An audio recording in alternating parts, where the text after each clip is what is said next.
What's up, peeps? My name's Ian. I sell books on eBay, and it's Sunday morning. Well, it's Sunday morning, 10:30 on Sunday morning. I was going to say it's just the morning, but that's just because I feel like I've been up for ages. But 10:30 on Sunday morning, and we've got 8 orders that have come in since about the same time yesterday. So let's have a look at them. There's nothing spectacular, nothing crazy, but the usual bread and butter and some nice bits and pieces heading out. First up, we've got Rory Clements. So it's a bundle that I just made up myself.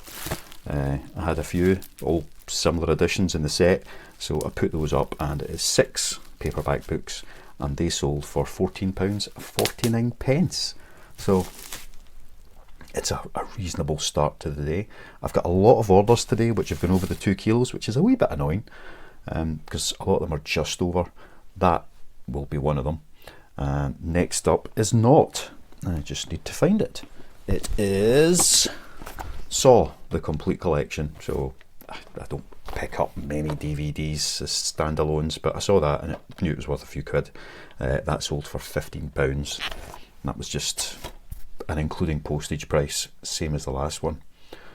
Next, another bundle. Now I've learnt my lesson with these. These are always over 2 kilos.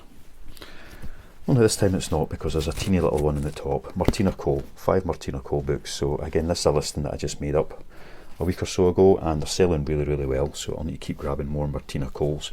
£12.99 for the 5 of those. That's including postage. And then another bundle, which is again over the 2 kilos, rather frustratingly. Wilbur Smith. So Wilbur always sells well, but hasn't for a wee while. So I went in and tidied up the listing. An author with a lot of titles and a lot of different editions and variations. So I went in and I took out all the ones that had sold out. So they're still there. I've just removed them from being visible in the listing, so that people can go in and instead of seeing a whole list of out of stocks and having to try and find the ones that are there, they can see all the ones that are in stock. So I'd listed a few, took out all the zeros, and 5 of them have sold for £13.99. So even though that will be £6 to post, the extra charge on the likes of the hardcover, it makes up the difference and makes it just a bit worthwhile selling. Next, another heavy bundle.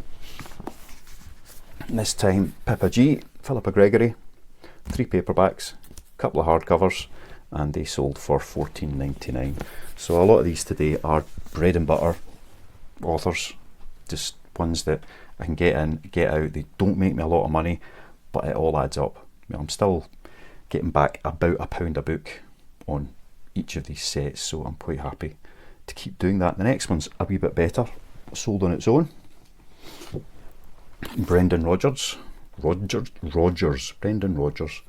So the current Celtic manager, but this is from his first time round as Celtic manager. The last time when he was actually successful. Well, they're still doing alright, aren't they? So The Road to Paradise, the official autobiography of Brendan Rodgers, and that sold for £16.98. So quite a nice wee sale on its own. Next, this one's a wee bit interesting. Peter Hops Aboard, teeny tiny little book. So I was in my pickup spot the other day, one of them anyway, and they had 3 books that were all the same, brand new. So we've got some Little Miss sparkly things there. We've got a stack of Peter Hops Aboard and a stack of 3 Little Bunnies.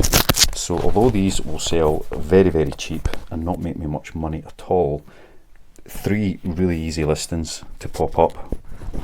They're new. I'll put them back over there, nice and safe. So they're easy to describe. There's really not much can go wrong, and that's sold for £3.99. So that's not a lot of money, but the postage on it is going to be very cheap. I might get that in as just a normal letter. I'll need to see once I've got it wrapped. I won't be bubble wrapping this, it'll just go into a poly mailer and go down tight so that it's got a couple of layers around it to keep it nice and safe, and that might go as a normal letter. If not, it's going to be a large letter, but it still means that I'm making 40, 50p a book on these. It's not going to be a huge amount of money, but they were dead easy listings to do, so I just went for it anyway. So yeah, that one was fun. And then the last order, which just came in this morning, is another frustratingly heavy 3 paperbacks. So you got to be careful. Certain authors produce big, bulky books. It's got a hair in it. Oof, dear, don't want that. Make sure they're all cleaned out. It's not coming out, I'll get it when I pack it. Yeah, Robert Galbraith, J.K. Rowling books tend to be quite big and bulky. We've got Troubled Blood, The Ink, Black Heart, and Lethal White. Let's see, all big, bulky, chunky books. Those 3 paperbacks are going to be over 2 kilos, not by much, but they are going to be over 2 kilos. And I only got £11.69 for the 3 of them.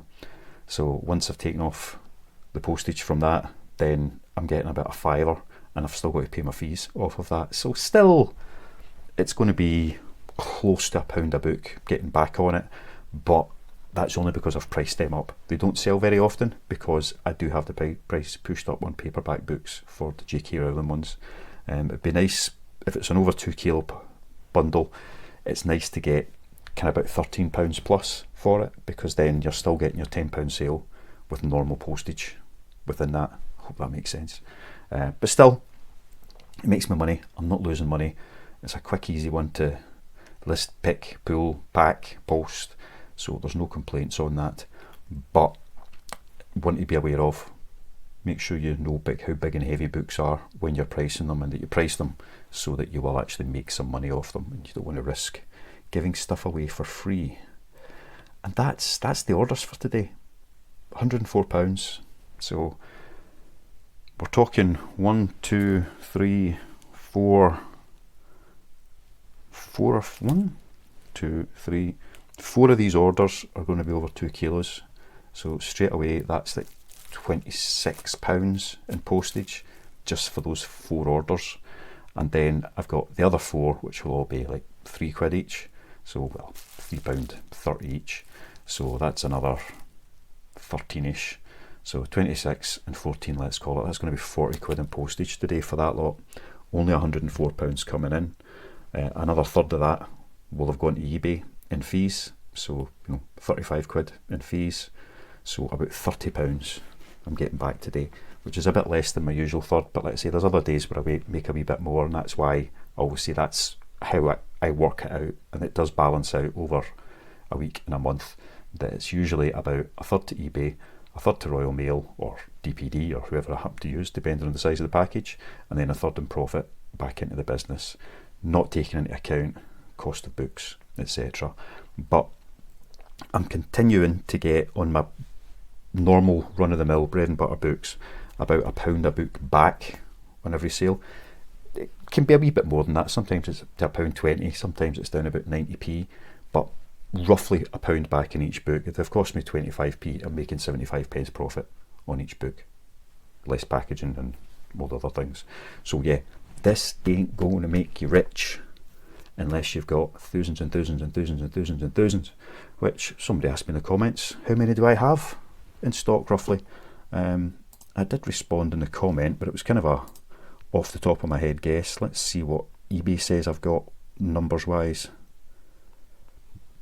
Right, so at the moment in my eBay store I've got 7,626 items. A few hundred of those will be DVDs and a couple of other wee bits and pieces that are still listed from back in the old days. So about 7,000 listed, but I've got probably about another 800 to 1,000 books waiting to get listed. So that's the stuff that I've got available to keep putting up every day to keep the listings going on. Always try and have that backlog that I'm working through rather than having nothing to list. You know, keep it stocked up so that if I have a couple of dry weeks, because the last couple of weeks were pretty dry until just Friday there, I've always got something to keep listing and not having to put up dross just for the sake of it. So yeah, probably like I said, I had about 7,500, so I've got 7,626 items listed on eBay. About 300-400 of them might be non-book stock, so 7.2k books listed, and let's just say another 800, so I've got about 8,000 books total at the moment, but just need to get some of them listed. Meant to be doing a pick up today because it's Sunday, but I'm not going to. Taking my mammy and my sister out for their lunch, so that'll take up my normal pick up time. It's Mother's Day, isn't it? So I'll go out tomorrow morning and grab them instead and see what we can find. But it means I've got the rest of this morning to get my day's listing done, get these 8 little orders packed up, labelled up, into the bag to drop off first thing tomorrow morning, and then, like I say, get on with some listing. And I've went through my pile yesterday and just sorted out a few more sets. I found a couple of wee curious things that I forgot I had. So Elvis Monthly, I've got 3 wee copies of that. Again, these don't really sell for much on their own, but they've definitely got a curiosity value, and some of them are older than others. So what's this? 7th year, 2 shillings that one cost. So what year is the 7th year? Is there a date on it? I'm kind of scared to look at them in case I tear them, because they're not fragile, but they look like they could be. You can get a postal subscription. April 1966, issue number 75. So April 1966, that's 8 years older than me. And then we've got 17th year, which is going to be 76. That seems to make sense, doesn't it? August 1976. Issue 199. So yeah, another wee curiosity there. And then the 20th year, which is heading almost into the 80s, September 1979. So that's from when I was 5. Up to 30p by 79. It was only 20p for that one. Like I say, 2 bob for the one before. 2 pence? I don't know, 2 bob. So yeah, found some curious wee bundles like that will get listed up. So these sell for 2-3 quid each usually. I'll maybe just stick the 3 of them up for a tenner and see what happens. If anybody's sold them in the past, it would be really interesting to hear how they went and where they went. Also found a couple of old annuals, both from 1957. So I don't usually bother with stuff like this because they're not worth a lot of money. Again, 2-3-4 quid if they sell is what you'll get for them. But just because they were both from the same year, 1957, Girls Crystal Annual, School Friend Annual, I thought that might be something that would be nice for kind of a gift. If somebody was born in 1957, then this might be something that they would want to get for their 60 whatever birthday is coming up. So yeah, I'll bundle them up, probably stick them up for a tenner for the 2. I mean, free postage in these things. They're nothing crazy, nothing insane. They are what they are. And yeah, a few more bundles to get through and sort out. Which, see, I found lots of things that I bundled up ages ago and then kind of put aside. Like a nice wee collection of vintage borrowers. I'll need to go back. I looked these up at the time to see what they sold for, and I don't think it was very much, but again, as the set, it might be a tenner, it might be more. But again, if anybody's sold these things in the past, let us know. Make sure I get my prices right. Tell me what if you've got them listed, tell me what you've got them listed for so I can list them for less and get the sale before you do. That would be great. I'm only kidding. Yeah, so that's the plan for this morning, plan for the day. Pick up tomorrow, see how that goes, but for now, get the packing done, get the listing done, and go out for my lunch. And that's it. See ya. Love ya. Bye.